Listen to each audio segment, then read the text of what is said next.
Raptor Rehab got started about 25 years ago, and I was a volunteer at the Louisville Zoo, and I saw a need for a rehab organization, independent, that could be self-sustaining.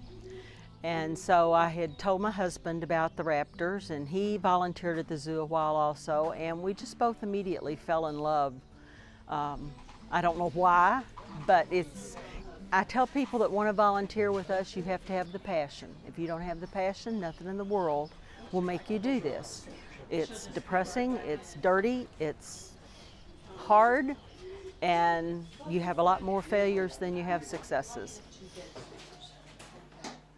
We get in birds that have been hit by cars, shot, poisoned, trapped, leg hole traps, barbed wire fences, plate glass windows. You wouldn't think that these birds could fly through a window, but we've had people come home from vacation to find a red-tailed hawk sitting on the couch in their house where it flew through the window, couldn't get back out the hole that it came in, and that happens more than you would imagine. They get hit by airplanes. They fall out of the nest, and well-meaning people take them home and try to hand raise them. If there's a way to get in trouble, they get in trouble. Our mission is to educate the public.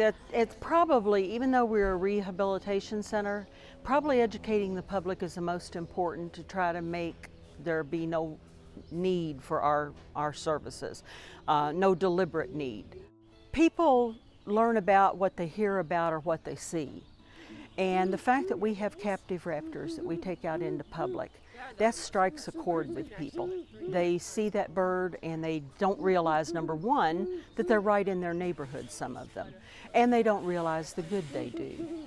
Turkey vultures, they're birds that are completely misunderstood, but they're so beneficial to our earth. And people just don't get it. They say, oh, ugly bird. They're not ugly, they're beautiful. And they clean up our earth and they keep diseases from spreading. You have to teach them. If you don't tell people and you don't share what you feel, then you're wasting your time. I mean, we can patch birds up and put them back out in the wild, but that's not going to teach anybody, don't shoot them, don't use pesticides. There's all kinds of things people can do to make these birds' lives easier, and one of them is just understanding they have a right to be here just like we do. These are wild creatures. People think they're pets. We take them out. Can I pet the bird? No, you can't. These are wild creatures who tolerate us. And some days they tolerate us better than other days. So even a bird that you've worked with for months or years, occasionally that bird is going to get excited about something, and instead of being here on the glove, she's going to get her foot here and go in your arm. Okay, it's going to happen. So that's the first thing I tell volunteers. Be ready. You will bleed at some point or another. I promise you it will happen. We have the most wonderful volunteers, and we are so fortunate. We have them from every walk of life. We have retired doctors, ministers, factory workers, janitors, cooks, teachers, retired teachers. I can't even begin to name all the professions that have come through the door here. And the one thing we all have in common is the birds. That's the one common denominator. It's just a kindred spirit over the majesty of raptors. If it wasn't for the public, that's how we do this. The public makes donations, that gives us the money to do the work we do. Volunteers. Without volunteers, there's no way in this world I could do this. The cages get cleaned every day, and is that necessary? No. It really isn't. I go to some rehab facilities, they clean their cage once every 6 months, but we clean cages every day. The birds have to have good medical care. Our vet, Dr. Robin Sheldon's been with us for 20 years, never charged us a penny. We pay for the medicine. We pay for the surgical if we need a pin pack or something, but she donates her services, the x-rays, everything completely free. And we couldn't do it without her. So I'm kind of the glue that holds this together, but I'm not by any means responsible for all of this in the fact that I couldn't possibly clean the cages, I couldn't afford to pay for the food, I couldn't give them the proper surgeries. If we didn't have volunteers, we couldn't get it done. And the amazing thing is, John and Eileen have kept this going, like I said, for over 25 years.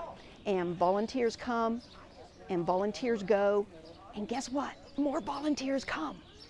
So that's the good part, is if somebody leaves who's been really good, it'll be okay. Somebody else will come and step up and learn what needs to be learned and do a good job. The best part of this is probably release. The most enjoyable part is baby season, when we get in all the tiny little ones and we know we can fix them because we just put them in with a foster parent and supply the food, and our obligation is done.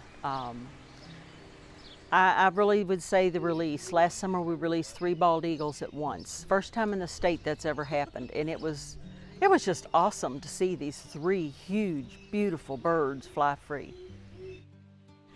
I can't answer what makes me want to do this with anything that makes any sense.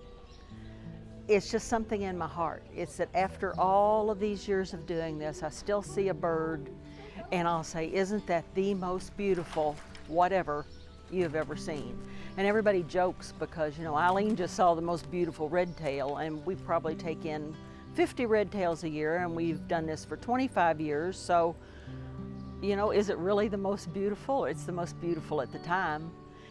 These birds are fierce, they're independent, they're really majestic.